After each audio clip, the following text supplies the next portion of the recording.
11 కూడా. కాబట్టి లోతు తనకు యొర్దాను ప్రాంతాన్ని అంతటిని ఏర్పరచుకొని తూర్పుగా ప్రయాణం చేశాను. అట్లు వారు ఒకరి కొరకు ఒకరినొకరు వేరైపోయారు. చాలు. దేవుడి వాక్యం మన వినికిల్లో దీవించుగాక. ఈ భాగంలో లోతు యోర్దాను ప్రాంతం అంతటిని ఏర్పాటు చేసుకున్నాడు.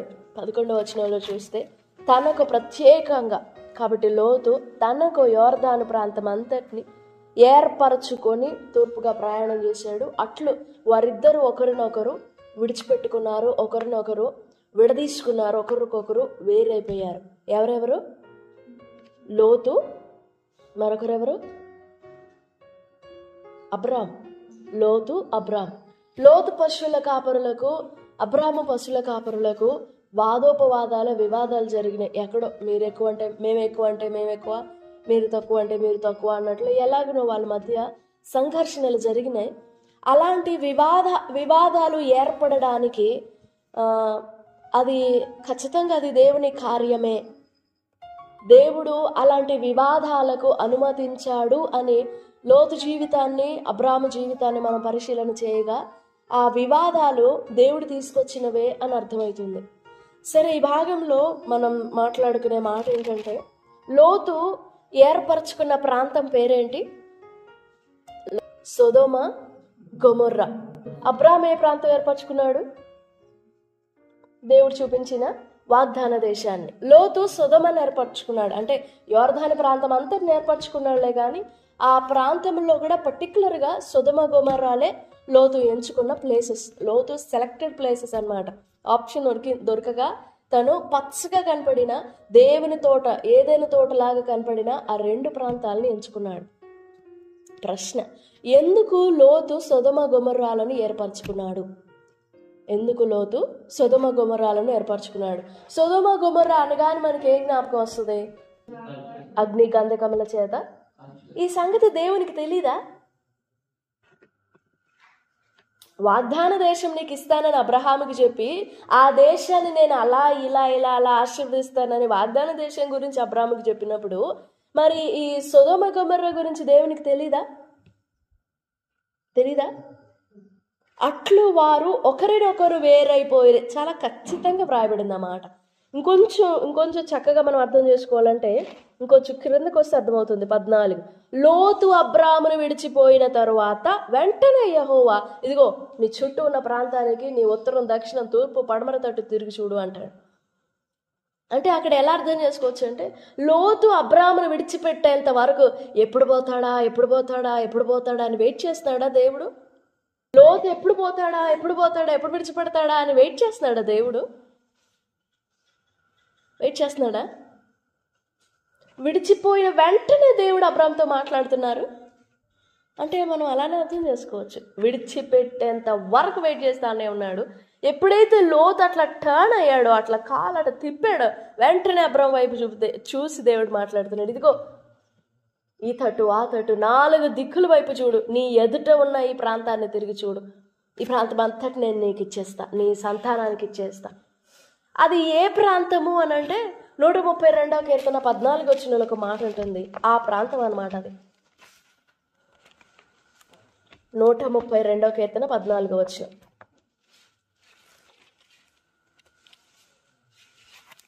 ఇది నేను కోరిన స్థానము, నిత్యము నాకు విశ్రమ స్థానముగా నుండును, ఇక్కడ నేను నివసించేదను. ఇదన్నమాట దేవుడు ఏర్పరచుకున్న స్థలం.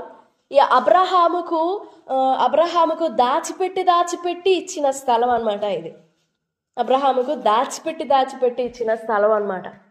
కానీ లోతు కొన్ని కాలాల తర్వాత తను బ్రతికి ఉన్న కాలంలోనే, రాబోయే కాలంలో కాదు, తను బ్రతికి ఉండగానే ఆ సొదొమ గొమొర్రా నాశనం కాబోతుంది.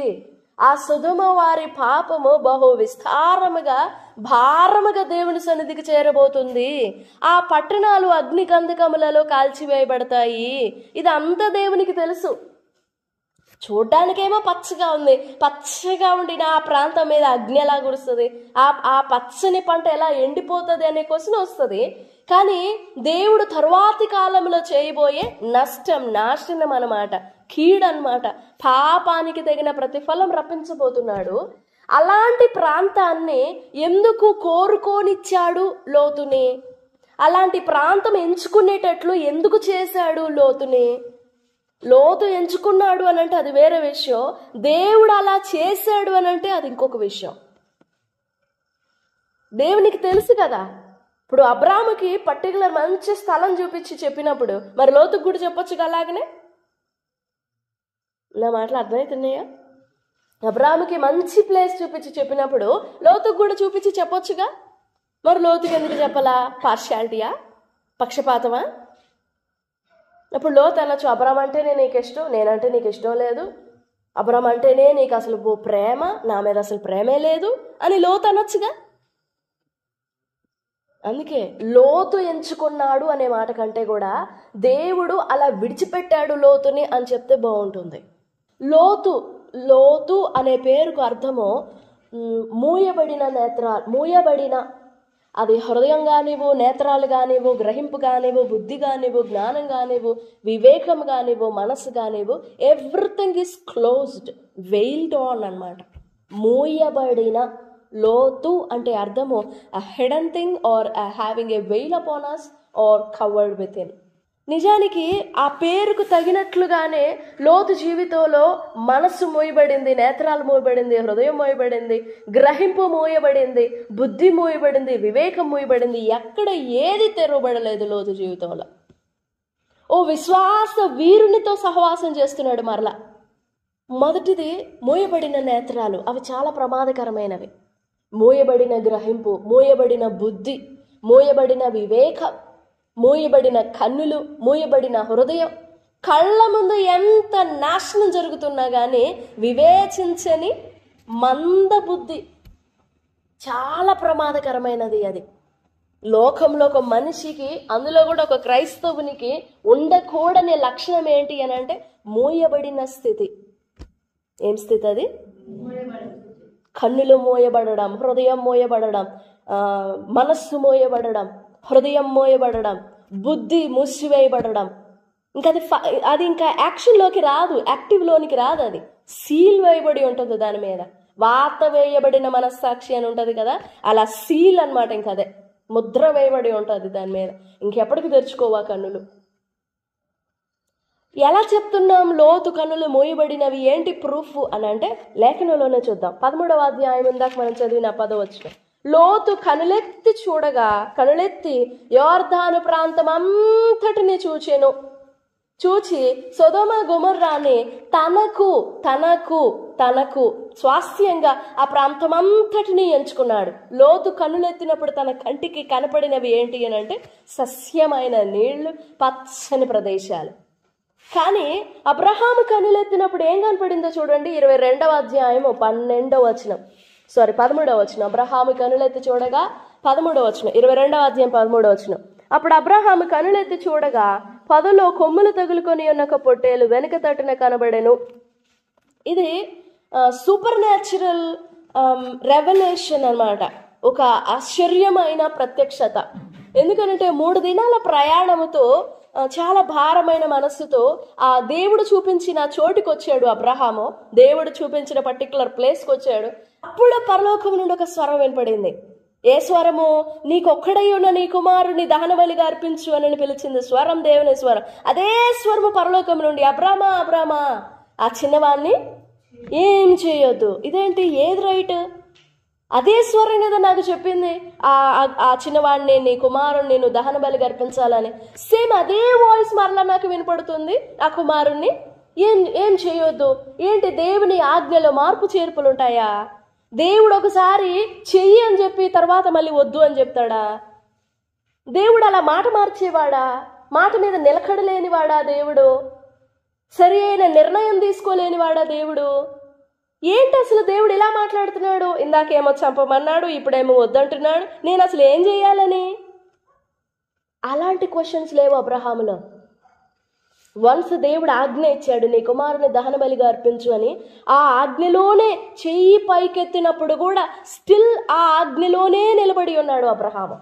ఆ కుమారుని ఏం చేయొద్దు అని చెప్పినప్పుడు కూడా, సరే దేవా, నా కుమారుని ఏం చేయను, నువ్వు దహన బలి అనే ఒక కార్యాన్ని స్టార్ట్ చేసావు కదా, దీన్ని నేను ఎలా ఫిల్ చేయాలి, దీన్ని నేను ఎలా సంపూర్ణం చేయాలి, నువ్వు చెప్పిన దహన బలి అలా వదిలేయకూడదు కదా నేను. నా మాటలు అర్థమవుతున్నాయా?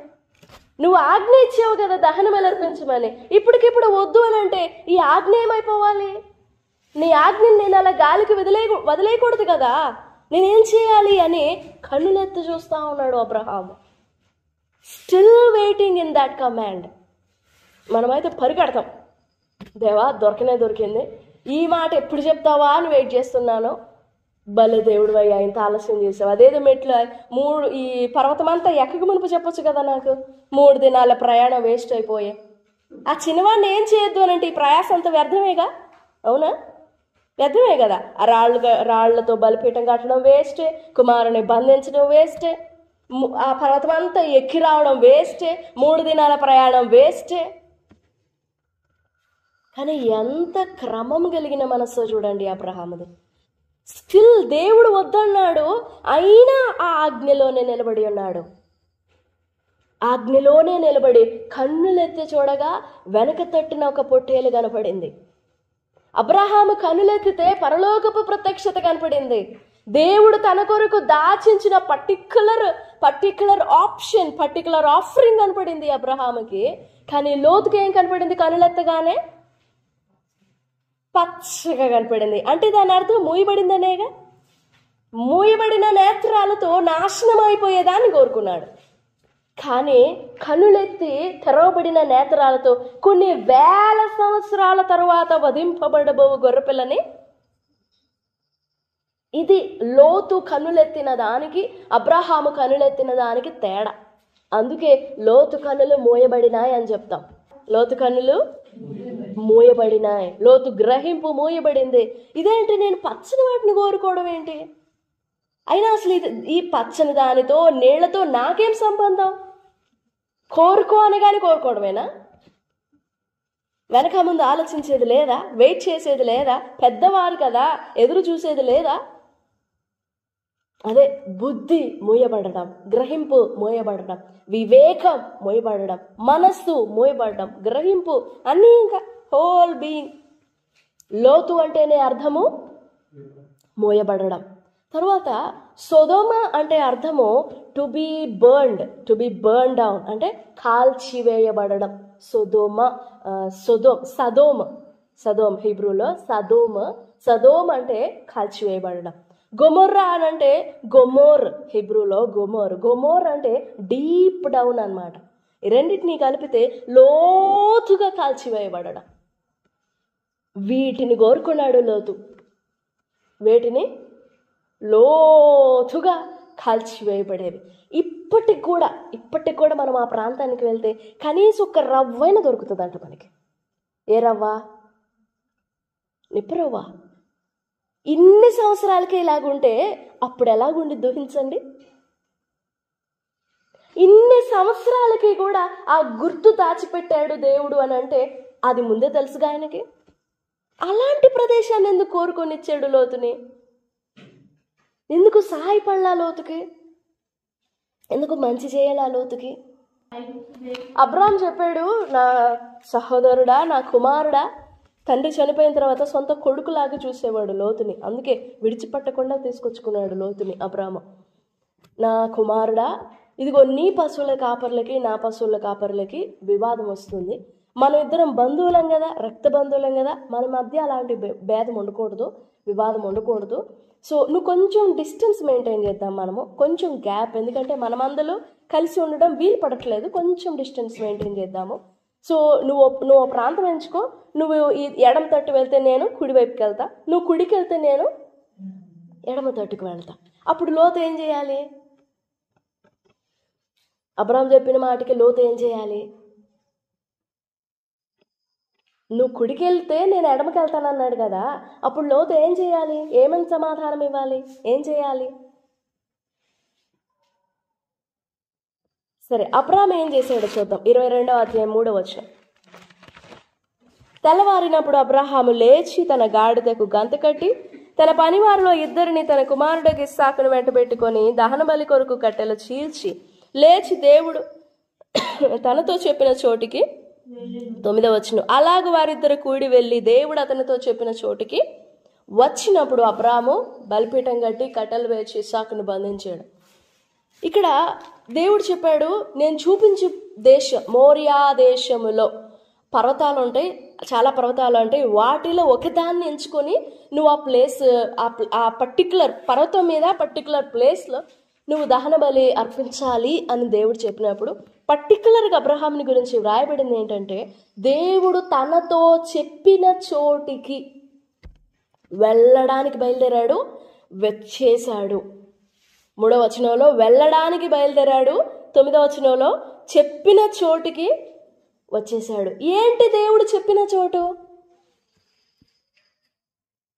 అదే ఇందాక 132వ కీర్తనలో చదివామే, యెహోవా సీయోనును కోరుకొని అన్నాడు, ఇది నేను కోరిన స్థానం. 132వ కీర్తన 13-14 వచనాలు, ఇది నేను కోరిన స్థానము, ఇదే నా విశ్రమ స్థానము, ఇక్కడనే నేను నివాసం ఉంటానని ఈ ప్లేస్ ఎంచుకున్నాడు అనమాట అబ్రహాము. అబ్రహాంకి తెలియదు కొన్ని వేల తరాల సంవత్సరాల తర్వాత ఏం జరుగుతుందో, కానీ అలా నడిపింపబడ్డాడు అబ్రహాము. దేవుడు కోరుకున్న స్థలము, అక్కడే సొలొమోను బలిపీఠం దేవాలయం కట్టాడు. ఖచ్చితంగా అతి పరిశుద్ధ స్థలం వచ్చే ప్లేస్లో అబ్రహాము బలిపీఠం కట్టాడు. సొలొమోను కూడా ఆ ప్లేసే, బలిపీఠం కట్టిన ప్లేసే అతి పరిశుద్ధ స్థలం వచ్చేటట్టుగా కట్టాడంట. ముందు వెనక కాదు, ఆవరణం వచ్చేటట్టు, అతి పరిశుద్ధ స్థలం వచ్చేటట్టు కాదు, ఖచ్చితంగా అతి పరిశుద్ధ స్థలంలో మందసం పెట్టే ప్లేస్ వచ్చేటట్టు కట్టాడంట. అండ్ అట్ ద సేమ్ ప్లేస్లో యేసు ప్రభు వారు సిలువ వేయబడ్డారు. ఈ ప్లేస్ని చూపించాడు దేవుడు అబ్రహాంకి. పర్టికులర్ అదిగో ఆ ప్లేసే అని చూపించలా, but he was led on, నడిపింపబడ్డాడు. ఎందుకంటే దేవుడు చెప్పిన దానికి లోబడే గ్రహింపు, క్రమశిక్షణ గలవాడు అబ్రహాము. అందుకే దేవుడు చెప్పిన చోట అని ఉంటుంది. 2 సార్లు ఉండింది. చాలా చక్కని మాట అది. అలా చెప్పిన దానిని గురించిన క్రమశిక్షణ గలవాడు అబ్రహాము. కానీ లోతు ఆ క్రమశిక్షణ లేనివాడు. నేను చూపించే దేశానికి వెళ్ళు, పర్టికులర్గా చెప్తూ వచ్చాడు దేవుడు. నేను చూపించే దేశమునకు, నేను చెప్పే స్థలాల బలి అర్పించాలి, నేను చెప్పు స్థలము అని నేర్పుతూ వచ్చాడు అబ్రహాముకి. నీతో కదా దేవుడు మాట్లాడింది, నువ్వు చెప్పు, నేను ఎటువైపు ఉంటే నాకు క్షేమం, మీరు చెప్పండి ఏది నా బెస్ట్ చాయిస్ అని అడగాల. నాకు ఇంకా ఇండిపెండెన్సీ వచ్చింది అనుకున్నాడేమో, చుట్టూ చూడగానే నాశనం అయిపోయే స్థలం ఎంత పచ్చగా కనపడింది. అదెంత బాధకరమో ఆలోచించండి. లోతుని గురించి చెప్పుకోవడం బాగుంది, కానీ అలాంటి స్థితి ఎంత భయంకరమో ఆలోచించండి. దేవుడు అలా విడిచిపెట్టేసేయడం. పచ్చగా కనపడింది, కానీ దాని క్రింద అగ్ని గంధకాలు రెడీగా ఉన్నాయి. పచ్చగా ఉంది, నీళ్లు ఏదైనా తోటలాగా అనిపించిందంట ఆ లోతుకి, కానీ దాని మీద అగ్ని గంధకాలు కురిగిపోతున్నాయి. ఇక్కడ క్రమశిక్షణ నేర్చుకోలేదు కదా. ఈ లోపం తన జీవితంలో ఎంత ప్రమాదం, శాపం తీసుకొచ్చిందో చూడండి. 19వ అధ్యాయము 18-19 వచనాలు. నేను ఆ పర్వతమునకు తప్పించుకొని పోలేను. ఏది? నువ్వు చూపించిన స్థలం, నువ్వు చెప్పిన పర్వతానికి. ఆదికాండం 19:18-19 వచనాలు. నువ్వు చెప్పిన పర్వతానికైతే నేను తప్పించుకొని పోలేను. ఇదిగో ఈ చిన్నది ఒకటి కనపడుతుంది, ఇక్కడికి వెళ్తా. అది చిన్నది కదా, నేను బ్రతుకుతా. దేవుడు చెప్పింది ఏంటి? పర్వతానికి తప్పించుకొని పో. మేబీ లోతు వెళ్ళేదానికంటే ముందు అన్నీ సిద్ధం చేసి ఉండొచ్చు. అక్కడికి వెళ్ళుంటే జీవితం ఎలాగుండేదో ఈ రోజు లోతు గురించి ఎంత అద్భుతంగా చెప్పుకునే వాళ్ళము. కానీ చూపించిన స్థలము, చెప్పిన చోటును గ్రహించి అర్థం చేసుకునేంత క్రమశిక్షణ లేనివాడు కదా. ఇప్పుడు చూడండి, దేవునికే బోధ చేస్తున్నాడు. ఆ పర్వతానికి నేను పోలేను, అది దూరాభారము, నేను ఎలా పోయాను, పరిగెట్టగలను, నాకు అంత ఓపిక లేదు. ఇదిగో చిన్నది ఉంది చూసావా, ఈ పట్టణానికి వెళ్తా. అప్పుడు దేవుని దూత అన్నారు చూడండి క్రింద, ఇదిగో నీవు చెప్పిన ఊరును నాశనం చేయను, ఈ విషయంలో నీ మనం అంగీకరించి తిని నీవు త్వరపడి అక్కడికి తప్పించుకొని పొమ్ము, నీవక్కడ చేరు వరకు నేనేమి చేయలేను. నీవక్కడ చేరు వరకు అంటే లోతు తప్పించబడేంత వరకు ఉగ్రత రాదు. లోతు కాపాడబడేంత వరకు ఉగ్రత రాదు. నేను ఆ పట్టణాన్ని నేను చేయలేను. ఉగ్రత గురిపించే దూత మరణ దూత అన్నాం. నువ్వు తప్పించబడేంత వరకు నేను ఆ పట్టణం మీద ఎలాంటి కీడు రానివ్వలేను, ఉగ్రత రానివ్వలేను, కీడు చేయలేను, నాశనం చేయలేను. ఆ దూతతో బేరం మాట్లాడుతున్నాడు. ఎందుకంటే క్రమశిక్షణ లేనివాడు కదా. అంత దూరాభారం అయితే నీకెందుకు? దేవుడు చూసుకోడా? చెప్పినవాడు, మాట ఇచ్చినవాడు నడిపించడా? మోరియా దేశం అక్కడెక్కడో ఉంది, నేను పోలేను అన్నాడా అబ్రహాము? 3 దినాల ప్రయాణం, 3 దినాలు కాదు 10 దినాలు కానివ్వు. దేవుడు కదా చెప్పింది, నువ్వు ఆ పర్వతానికి వెళ్ళు అని పర్టికులర్గా చూపించాడు కదా. క్రమశిక్షణ ఎలా చేసిందో చూడండి. చెప్పిన మాట, చెప్పిన చోటు. ఏంటి దేవుడు చెప్పిన మాట అంత ఖచ్చితమా అని అంటే చూడు, అదంత ఖచ్చితం అర్థమైంది. చాలా భయంకరం. లోతు అనుకున్నాడు, నీ కటాక్షం ఎట్లాగో రాణిస్తానంటున్నావు కదా, నీ దయ రాణిస్తానంటున్నావు కదా, నీ కృప రాణిస్తానంటున్నావు కదా, ఇక్కడ కాదు, నేను వెళ్ళే చోటుకి నీ కృప రానివ్వు. అట్లెట్లా వస్తుంది? నువ్వు అనుకున్న చోటుకి దీవెన వస్తుందా? నువ్వు ఇష్టపడిన చోట నీకు కటాక్షం వస్తుందా? నీకు నచ్చిన చోట, నీకు అనుకూలంగా ఉన్న చోట కటాక్షం వస్తుందా? కానీ లోతుకు తెలియని విషయం ఏంటంటే దేవుడు చెప్పిన ఆ ప్లేస్లోనే దీవెన దొరుకుతుంది, బయట ఎక్కడ దొరకదు. ఇంకా సరే ఆ పర్వతానికి పో అన్నాడు. ఎలా విడిచిపెట్టేశాడో చూడండి లోతుని. వెళ్ళు, నేనేం నాశనం చేయాలి, వెళ్ళు అన్నాడు. వెళ్ళాడు. దూత ఏం చేయలే. కానీ ఏం జరిగింది? లోతు భార్యను ఏమన్నా ప్రేరేపించారా దూతలు? మరేం జరిగింది? దేవుడు నాశనం చేయలే, వారంతట వారే నాశనం అయిపోయారు. చెప్పిన పర్వతానికి వెళితే వీళ్ళు పాడవకుండా, దారి తొలగకుండా రెస్పాన్సిబిలిటీ దేవుడు. నువ్వే కదా చెప్పింది, నన్ను ఎందుకు రక్షించలేదు, నా భార్యను ఎందుకు రక్షించలేదు, నా బిడ్డలను ఎందుకు రక్షించలేదు అని డిమాండ్ చేయొచ్చు దేవుని దగ్గర. కానీ ఇప్పుడు ఆ రైట్ లేదుగా. క్రమశిక్షణ లేనివాడు 2. నంబర్ 3, ఇందాక చదివిన మాటే మరలా చెప్తాం. 13వ అధ్యాయం ఆదికాండం 10వ వచనంలో లోతు కనులెత్తి యోర్దాను ప్రాంతం అంతటిని చూశాడు. గురి లేనివాడు లోతు, గురి లేనివాడు. దేవుడు అబ్రాహామును పిలిచాడు కాబట్టి వాళ్ళు తమ కల్దీల దేశంలో నుండి, ఊరు అనే పట్టణంలో నుండి, మెసొపొతేమియా అనే ప్రాంతంలో నుండి బయలుదేరారు. దేనికోసం? గురేంటి వాళ్ళకి? దేవుడు చూపించే దేశం, వాగ్దాన దేశం. దానికోసమే కదా ఎన్నో సంవత్సరాలు నడుచుకుంటూ వచ్చారు. చాలా కాలం పట్టింది. అంత దూరం ప్రయాణం చేసుకుంటూ వచ్చి ఓ పచ్చని ప్రాంతం కనపడగానే ఏమైపోయింది? గురి, వాగ్దాన దేశం ఏమైపోయింది? దేవుడు చూపిస్తానన్న ప్రాంతం ఏమైపోయింది?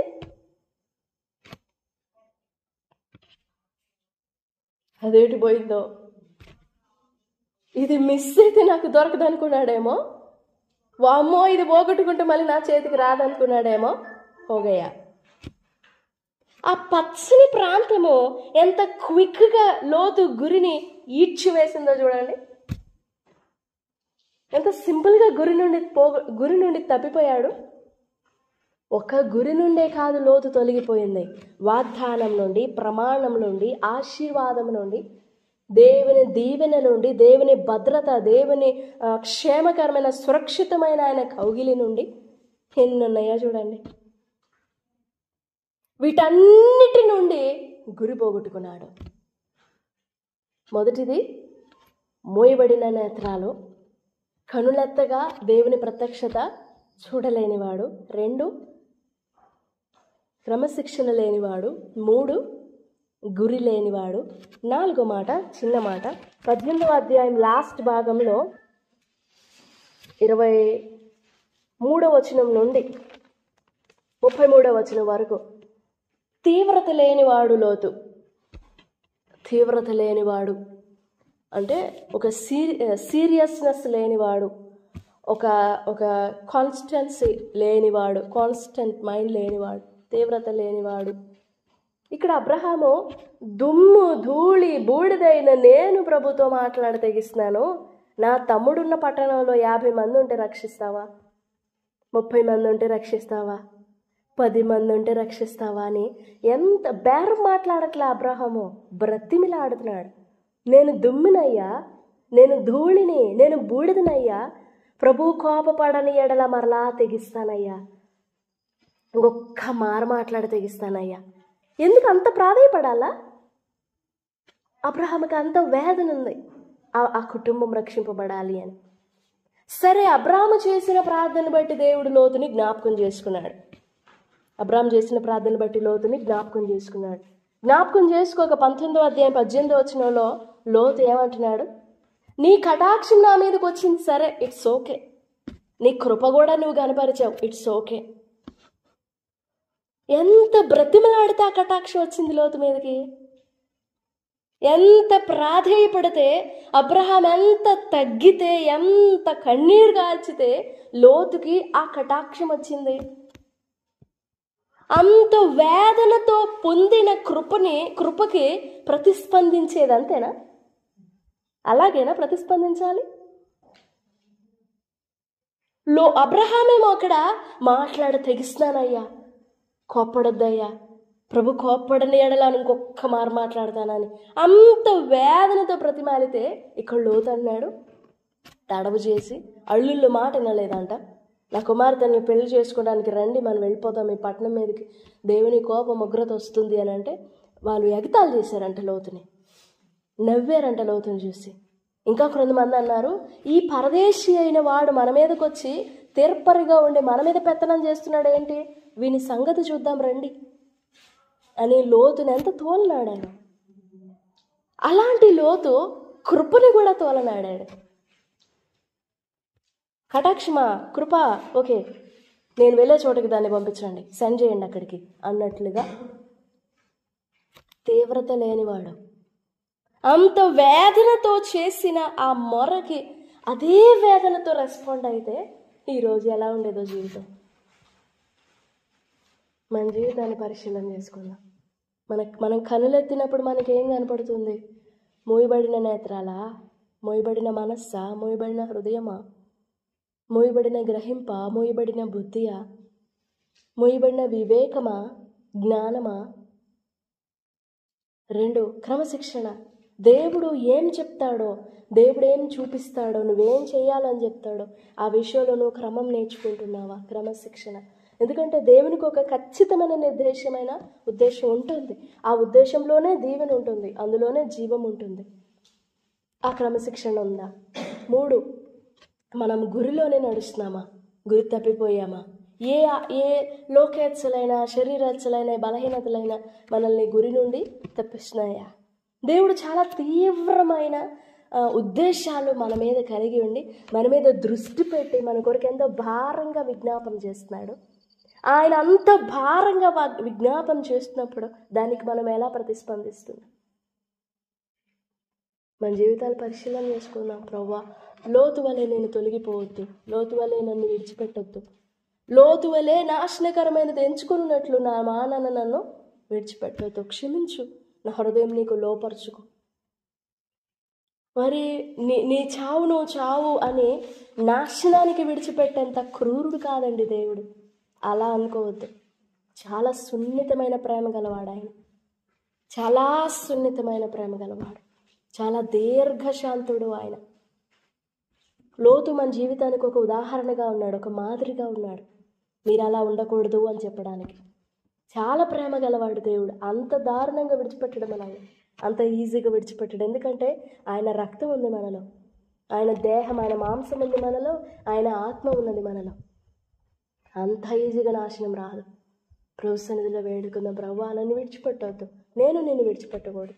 నాశనకరమైనది ఎంచుకున్నట్లు నా కనులు మోయొద్దు, నా గ్రహింపు మోయొద్దు, నా నేత్రాలు వెలిగించు, నా మనసుకి క్రమశిక్షణ నేర్పు. నేను గురి వైపే పరిగెత్తాలి, గురిలో నుండి తొలగిపోకూడదు. నా మీద ఎలాంటి ఉద్దేశం కలిగి ఉన్నావో ఆ తీవ్రతని నేను గ్రహించాలి. నా కొరకు ఎంత భారమైన ప్రార్థనలు చేయబడుతున్నాయో, అబ్రహాం చేసినట్లుగా ఎంత భారమైన ప్రార్థనలు చేయబడుతున్నాయి, ఆ ప్రార్థనకు తగ్గినట్టుగా నేను ప్రతిస్పందించాలి. నా జీవితంలో నేను దీవెన పొందుకోవాలి. నాకు సహాయపడండి అని ప్రభు సన్నిధిలో వేడుకుందాం. దేవుడి మాటలన్నీ మన వెనుకల్లో దీవించుగాక. ఆమేన్.